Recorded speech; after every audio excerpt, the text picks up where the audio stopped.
यामिनीताई यांना 2 मुलं असतात. एक मुलगा आणि एक मुलगी. त्यांचा मुलगा परदेशात कामासाठी असतो.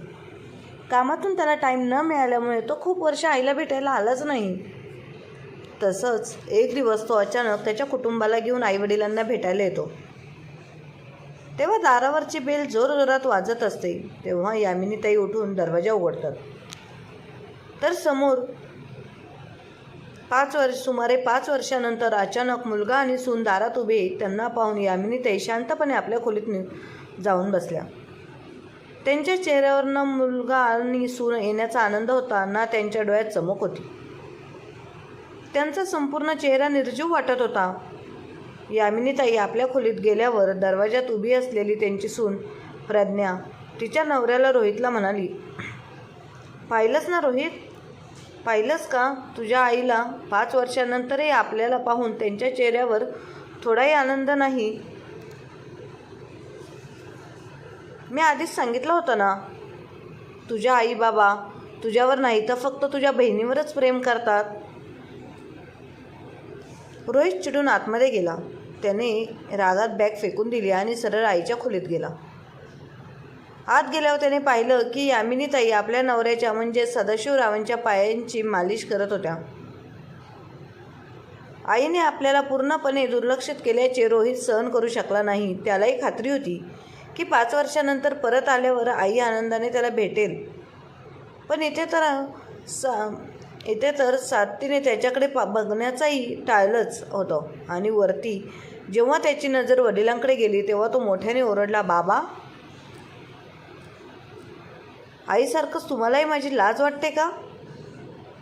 तुम्ही सतत छताकडे बघत आहात. निदान एकदा तरी माझ्याकडे पहा.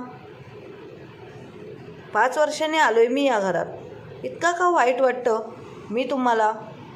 माझं बोलणं ऐकूनही सदाशिवराव शांत होते. ते फक्त एकटक घराच्या छताकडेच पाहत होते. हे पाहून रोहित अधिकच भडकला. इतक्यात प्रज्ञाही आत आली. सासू सासऱ्यांच्या वागण्यानेच रासलेल्या स्वरात ती म्हणाली, "पाहिलंच रोहित, हे आहे तुझे आई बाबा. डोळ्याने दिसतंय तरीही ते आपल्याला पाहत नाहीत. कानांनी ऐकतात तरी ते आपलं काहीच ऐकत नाहीत. आईपेक्षा जास्त तर नाटक तुझे बाबा नाटकी तुझे बाबा निघाले. बघ बघ कसे छताकडे पाहत बसलेत. जणू काही यांचं काही देणेघेणेच नाही." प्रज्ञाला नेहमीच रोहितच्या रागाला खतपाणी घालायला उत्तम जमत होतं. तिच्या बोलण्यानेही रोहित अजूनच चिडला आणि जवळच असलेल्या काचेच्या ग्लासला जोरात आपटून तो फोडला. त्याला जाणीवपूर्वक असं करायचं होतं जेणेकरून आईवडिलांनी त्याच्याकडे बघावं. एवढं सगळं करूनही त्याच्या आईवडिलांनी काहीच प्रतिक्रिया दिली नाही. पण यामिनीताई मात्र शांत स्वरात म्हणाल्या, "रोहित, इथे नाटक करू नकोस. गुपचूप इथून निघून जा. तुझ्या बाबांची तब्येत ठीक नाही." "हो का आई? आता त्यांना सगळ्या आजारांनी घेरलं असेल आणि थोड्या वेळात तुलाही काहीतरी आजार होईल, कारण मी आलोय ना." रोहित असे उपहासाने म्हणाला. तेव्हा यामिनीताई म्हणाल्या, "रोहित, मला तुझ्याशी कोणताही वादविवाद करण्याची इच्छा नाही. इथे उभा राहून फालतू बडबड करू नकोस." असे यामिनीताईंनी त्याला खूप शांततेमध्ये सांगितलं. "फालतू बडबड मी करतोय आई? तुला काय वाटतं मी इतका रिकामा आहे का? मी इथे फालतू बोलायला आलोय का?" "तर तसं नाही आहे. मी इथं माझं काम करण्यासाठी आलो आहे." रोहित खूप रागात म्हणाला. "अच्छा, कोणतं काम सांग, कोणतं काम?" यामिनीताईने विचारलं. तेव्हा तो म्हणाला, "आई, तुम्ही असं नाटक करता जसं तुम्हाला काहीच माहीत नाही. पण तुम्हाला तर तेच माहीत आहेच." "रोहित, कुठल्या गोष्टीबद्दल बोलतोय?" प्रज्ञा खूप रागात म्हणाली. प्रज्ञाच्या या अशा बोलण्यावर यामिनीताईंनी खूप शांतपणे उत्तर दिलं, "सुनबाई, मी तुझ्याशी बोलत नाही, माझ्या मुलाशी बोलते." प्रज्ञा जोरात हसत म्हणाली, "माझा नवरा तुमचा मुलगाच तर आहे ना आई?" यामिनीताई थंडपणे ठाम आवाजात उत्तर दिलं, "नाही सुनबाई, तो माझा मुलगा होता. ज्या दिवशी मी त्याचं तुझ्यासोबत लग्न लावून दिलं त्याच दिवशी तो तुझा नवरा झाला आणि माझा मुलगा मात्र त्याच दिवशी मरून गेला. ज्या दिवशी त्याच्या आयुष्यात तुझ्यासारखी मुलगी आली. त्यावर रोहित पटकन म्हणाला, तुझ्यासारखी म्हणजे काय? काय म्हणायचं आहे आई तुला? कसल्या विचित्र गोष्टी करत आहेस? तुला नेमकं प्रज्ञासोबत काय प्रॉब्लेम आहे ग? असं रोहित वैतागून विचारू लागला. त्यांच्या बोलण्याने दुखावलेल्या यामिनीताईंनी शांतपणे उत्तर दिलं, अरे तू अशी भाषा वापरतोयस जणू तुला काहीच माहीत नाही. तुझ्या बायकोच्या वागणुकीबद्दल तुला काहीही कल्पना नाही का? लग्नानंतर पहिल्याच दिवशी तिने सासरी काय केलं होतं आणि तुही नवीन नवरी मिळाल्यावर आपल्यासोबत काय केलं होतं विसरलास का? तू सर्व असं म्हणत यामिनीताईंनी प्रश्नार्थक नजर रोहितकडे टाकली. रोहित ते सगळं कसं विसरणार होता त्या गोष्टींना? तर प्रज्ञा विसरली होती ना. यामिनीताई 5 वर्षापूर्वी प्रज्ञा नवीन सून म्हणून या घरात आली होती. त्यानंतरच्या दुसऱ्या दिवशी पहाटे साधारणपणे नवीन सून प्रसन्न वेशभूषेत साडी किंवा सलवार सूटमध्ये नटून थटून घराबाहेर यायला हवी होती. पण प्रज्ञाने अगदी त्या उलट केलं. ती हाफ पॅन्ट आणि हलक्याशा टी-शर्टमध्ये बाहेर आली. अंगाच्या फारच कमी भागांना झाकणारा हा पोशाख तिने असा सहज घातला जणू काही ती अजूनही अविवाहितच आहे. त्यावेळी घरात भरपूर पाहुणे आणि नातेवाईक होते आणि अचानक प्रज्ञाला अशा कपड्यांमध्ये पाहून सगळ्यांचे तोंड उघडेच राहिले. प्रज्ञा बिनधास्तपणे सर्वांसमोर सोफ्यावर एका पायावर दुसरा पाय टाकून बसली होती. घरातली सगळी मंडळी, वयोवृद्ध पुरुष, स्त्रिया, लहान मुले सगळी शांत बसली होती. सर्वांचा सकाळचा चहा नाश्ता चालू होता. सदाशिवरावांनी आपल्या सुनेला असे कपडे घातलेले पाहिले आणि ते शरमेने नजर खाली करून तिथून बाहेर निघून गेले. त्यानंतर घरातील तरुण मुले बाळे एकामागून एक बाहेर पडली. तिथे असलेल्या स्त्रियांनी आपले चेहरे लपवले. पण यामिनीताई मात्र स्तब्ध होऊन प्रज्ञाकडे पाहतच राहिल्या. तिचे पूर्ण पाय उघडे होते. अर्धा पोटाचा भाग स्पष्ट दिसत होता.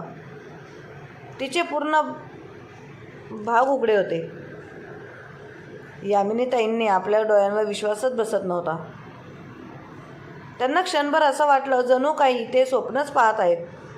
तेवढ्यात त्यांच्या मुलीने हळूच त्यांच्या कानाशी जाऊन विचारलं, आई, वहिनीने हे काय घातलं आहे? तू काहीतरी बोल वहिनीला.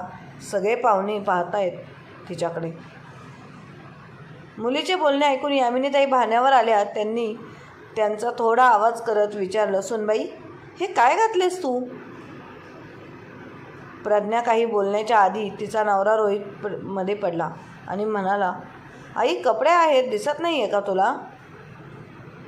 यामिनीताईंनी रोहितकडे रोखून पाहिलं आणि रागात म्हणाले, हे कपडे आहेत?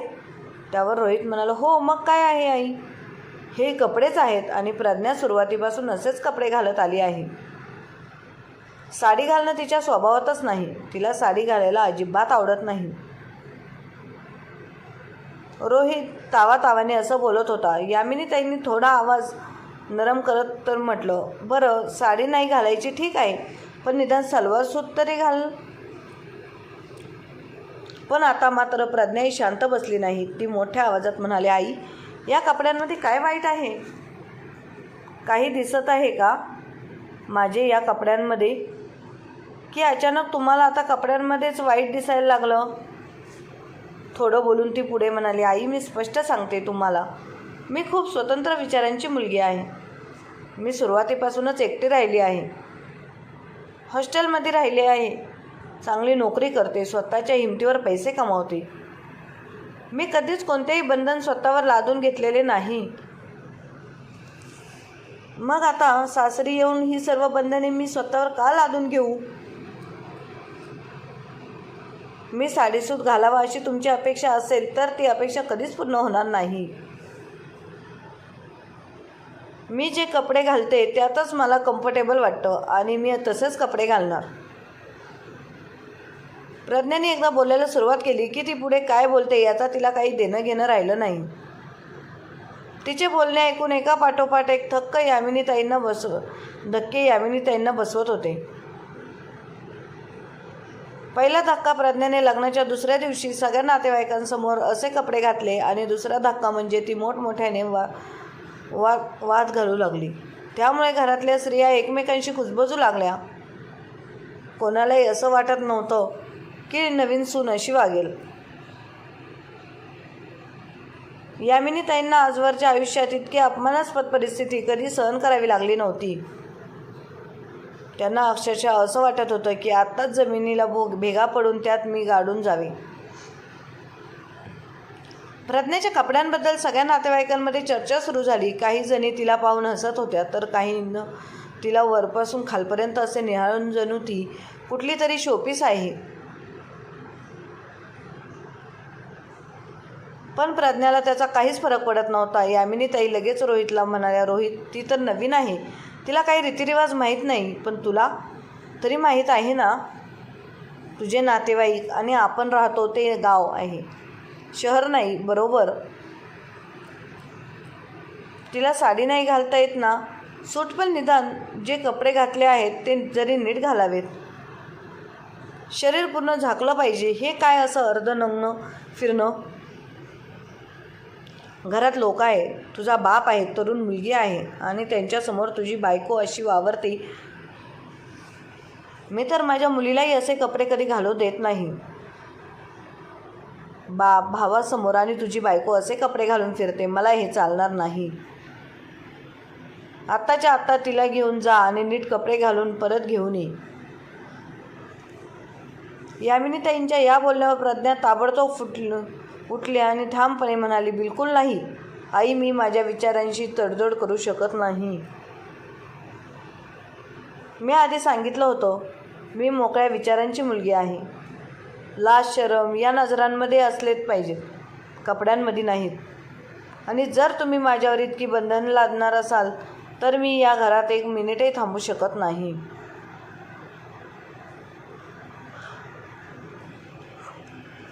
कुठली सासू नवीन सुनेशी अशी वागणूक सहन करेल? केवळ 24 तासात तिने संपूर्ण गावात चर्चेचा विषय निर्माण केला होता आणि आता तोंड देखील नाही तर सरळ सासूला आव्हानच देत होती. यामिनीताईंना हे सहन होणं अशक्य होतं. त्या रागाने म्हणाल्या, बरं, मीही तुला या घरात ठेवू शकत नाही. जी मुलगी केवळ 24 तासात घराची ती अभृत वेशीवर टांगते, ती आयुष्यभर माझं हे घर कसं सांभाळणार? तुला जिथं जायचं आहे तिथे जा, पण आजपासून माझ्या घराच्या उंबरठ्यावर पाय ठेवू नकोस. बस आई, तू खूप बोललीस, रोहित मोठ्या आवाजात म्हणाला. प्रज्ञा तुझी सून आहे, पण ती माझी पत्नी आहे. तू तिची अशी सर्वांसमोर इज्जत घालवू शकत नाही. अरे बाळा, तूच तर बघ, 24 तासही झाले नाहीत तिला या घरात येऊन आणि तुझ्यासाठी तुझा बाप दादांनी कमवलेली इज्जत काहीच मोलाची नाही का? आई, मला तुझ्याशी वाद घालायचा नाही. प्रज्ञाने मला आधी स्पष्ट केले की ती गावात राहिलेली नाही, तिला साडी सूट घालता येत नाही. ती जसे कपडे घालते तसेच तीच घालेल.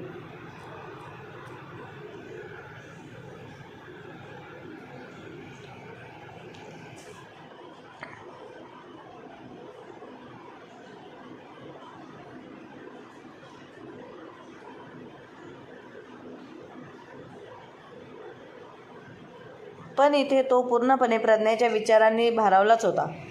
त्याला योग्य अयोग्य काहीच कळत नव्हतं, भान उरलं नव्हतं. तेवढ्यात पॅन्ट आणि टी शर्ट घातलेली प्रज्ञा बॅग घेऊन खोलीतून बाहेर आली आणि रोहितला म्हणाली, रोहित, मी निघत आहे, तुला यायचं असेल तर चल, नाही तर मी एकटीच निघते. रोहित अगदी चोरुका गुलाम निघाला. त्याने एकदाही प्रज्ञाला समजावण्याचा प्रयत्न केला नाही. उलट थेट खोलीत जाऊन आपली बॅग उचलली आणि तिच्यासोबत तो निघून गेला. त्याने एकदाही वळून आपल्या आईला पाहिलं नाही, ना वडिलांशी तो काही बोलला. यामिनीताई अश्रूंनी डोळे भरून मुलाला जाताना पाहत राहिल्या. त्यांचा विश्वासच बसत नव्हता की त्यांचा मुलगा चुकीच्या गोष्टींचा पाठिंबा देत असे. इतकं मोठं पाऊल उचलू शकतो असं घरात घरात लग्नाच्या सगळ्या विधी पूर्ण झाल्या नव्हत्या. तोंड दाखवणे सुद्धा बाकी होते आणि घरातील सून घर सोडून निघून गेली होती. क्षणभरात हसत खेळत असलेलं कुटुंब तुटून गेलं. 6 महिन्यांपासून मुलाच्या लग्नाच्या तयारीत मग्न असलेले सदाशिवराव आणि यामिनीताई त्याच लग्नामुळे काही क्षणातच उद्ध्वस्त झाले. सदाशिवरावांना या सर्व अपमानाचा जोरदार फटका बसला होता. त्यांनी तर अंथरूणच धरलं होतं. मुलाने घर सोडून दिलं आणि नवऱ्याने अंथरूण पकडलं. या गोष्टीमुळे यामिनीताई पूर्णपणे कोलमडून गेल्या होत्या. आता त्यांच्यासोबत कुणीही नव्हतं. फक्त त्यांची एक मुलगी वगळता ती सासर आणि माहेर दोन्ही जबाबदाऱ्या पार पाडत होती. यामिनीताई आता खूप गप्प झाल्या होत्या. त्या ना बाहेर जात होत्या, ना कोणाशी बोलत होत्या, ना फिरायलाही जात होत्या. घराबाहेर पडायची त्यांची हिंमत होत नाही. गावात समाजात काय तोंड दाखवायचं हा मोठा प्रश्न त्यांच्यासमोर होता. त्यामुळे त्यांची सर्व जबाबदारी त्यांच्या मुलीने घेतली. घरात काही कमी पडू नये म्हणून ती लक्ष देत होती. किराणा, खाण्यापिण्याच्या वस्तू, औषध सगळं स्वतः आणून देत होती. ती पूर्ण प्रयत्न करत होती की आईवडिलांना कशाचीच कमतरता जाणवू नये. पण यामिनीताईंनी मात्र आपली जीवन जगण्याची उमेदच सोडून दिली आहे. त्यामुळे त्यांच्या हातात जे काही होतं, पैसे, दागिने, प्रॉपर्टी सगळं काही त्यांनी आपल्या मुलाच्या नावावर टाकलं आणि रोहितला घरातून जाऊन 5 वर्षे झाली होती. या 5 वर्षात त्याने कधी आईवडिलांची चौकशी केली नाही. तो कुठे राहतो, काय करतो, कसं करतो, कसलाही संपर्क नाही.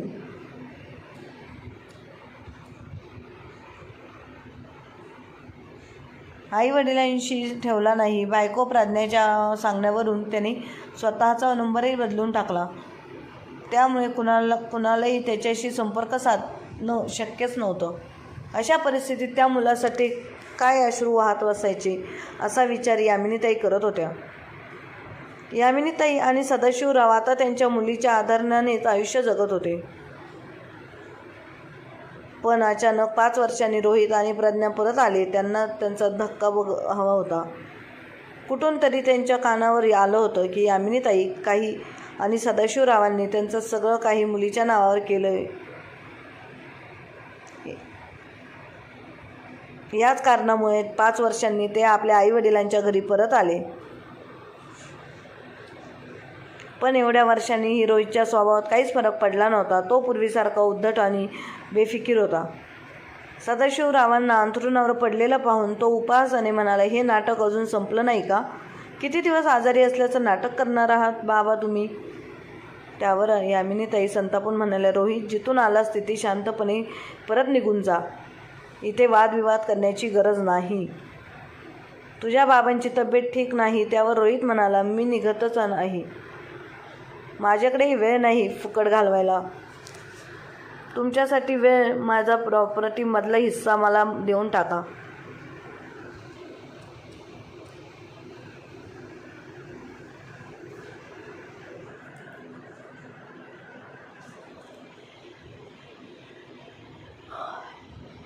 फुकट घालवायचा तुमच्यासाठी, पण माझा प्रॉपर्टीमधला हिस्सा मला देऊन टाका. मला लगेच इथून मी निघून जाईल. पहिल्यांदा यामिनीताईंनी रोहितकडे नजर टाकली. त्यांच्या डोळ्यात स्पष्टपणे निर्लज्जपणा दिसत होता. त्याला आईवडिलांबद्दल किंचितही प्रेम किंवा सहानुभूती राहिली नव्हती. त्यांच्याकडे रोखून पाहत असताना तो निर्लज्जासारखा म्हणाला, काय बघते साई? असं माझ्याकडे चुकीचं बोलतो आहे का मी? मला माझा हिस्सा द्या. बाबांना सांगा माझा वाटा द्यायला. मग मी हे घर कायमचं सोडून निघून जातो. यामिनीताईंना आता रोहितवर प्रचंड राग आला. त्यांनी स्वतःला खूप सावरून ठेवलं होतं. पण जेव्हा रोहितने त्यांच्या नवऱ्याच्या आजाराचं नाटक केलं तेव्हा त्यांचा संयम तुटला. गेली 5 वर्ष ते आपल्या पतीच्या आजाराशी लढत होते. वारंवार यामिनीताईंनी एक जोरदार चापट रोहितच्या गालावर मारली आणि आवाजात म्हणाल्या, लाज वाटते मला स्वतः की मी तुला जन्म दिला. मी एक असा राक्षस जन्माला घातला जो आपल्या नातेवाईकांच्या आजारपणाला नाटक म्हणतो. अरे मामी, तुझ्याच धक्क्यामुळे, तुझ्या जाण्यामुळे तुझा बाप असा अपंग झाला. गेली 5 वर्षे तो अंतरणावर खेळून आहे. तुला काय करणार? तुला तर त्या हाफ पॅन्टीवाल्यांच्या मागे फिरत होतास. त्यावेळी तुला तुझ्या आईवडिलांची आठवण झाली नव्हती?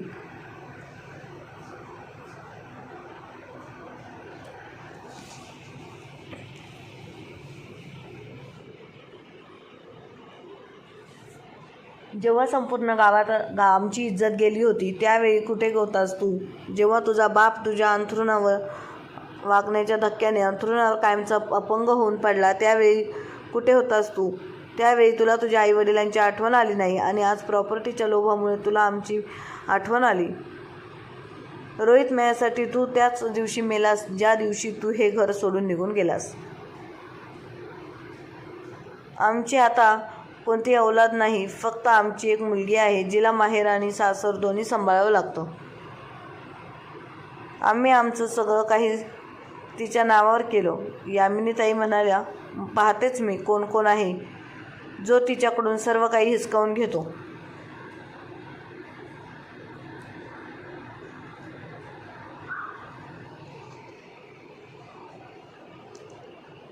तिच्याकडून सर्व काही हिसकावून घेऊ शकतो. दम असेल तर करून दाखव. सध्या तरी मी तुम्हा दोघांना इथेच एक क्षणही सहन करू शकत नाही. लवकरात लवकर माझ्या नजरे आडा आणि आयुष्यात पुन्हा कधीही मला तोंड दाखवू नको. असं म्हणत यामिनीताईंनी घराचा दरवाजा जोरात त्याच्या तोंडावर बंद केला. तेव्हा रोहित आणि प्रज्ञाला समजलं की आईवडिलांनी सगळं संपत्ती मुलीच्या नावावर केली आहे. तेव्हा त्यांना कळून चुकलं की आता त्यांच्या हातात काहीच येणार नाही आणि आता यामिनीताई एवढ्या समजल्या होत्या की त्या पुन्हा कधीही त्यांचं तोंडही बघणार नव्हत्या. तर प्रॉपर्टी मिळवण्याचा विचारही दूरच होता. आता त्यांच्या हातात दुसरा कोणताही पर्याय नव्हता. त्यांना माघारी घेत परतावं लागेल, कारण तिथे त्यांना साथ देणारं कोणीच नव्हतं. रोहित आणि प्रज्ञाला त्यांच्या वाईट कर्माची चांगली शिक्षा भोगावी लागली. रोहितसारख्या नालायक मुलाला संपत्तीमधून बेदखल करून यामिनीताईंनी समाजापुढे एक चांगला आदर्श निर्माणच केला होता. अशा नालायक मुलाला बायकोपुढे स्वतःचे जन्मदायी आईवडील नाटकी आणि ढोंगी वाटू लागले. तर अशा मुलांना जन्माला घालून तरी काय फायदा, तुम्ही सांगा मित्रांनो. मंडळी, शालिनीताईंनी रोहितच्या बाबतीत घेतलेला निर्णय योग्य आहे की अयोग्य कमेंट बॉक्समध्ये नक्की कळवा. तर मंडळी, तुम्हाला आजची कथा आवडली असेल तर आपल्या चॅनलला लाईक, शेअर, सबस्क्राईब नक्की करा आणि सर्वात महत्त्वाचं नवीन म्हणजे अपडेट सर्वात आधी मिळवण्यासाठी बेल आयकॉन नक्की दाबा. धन्यवाद.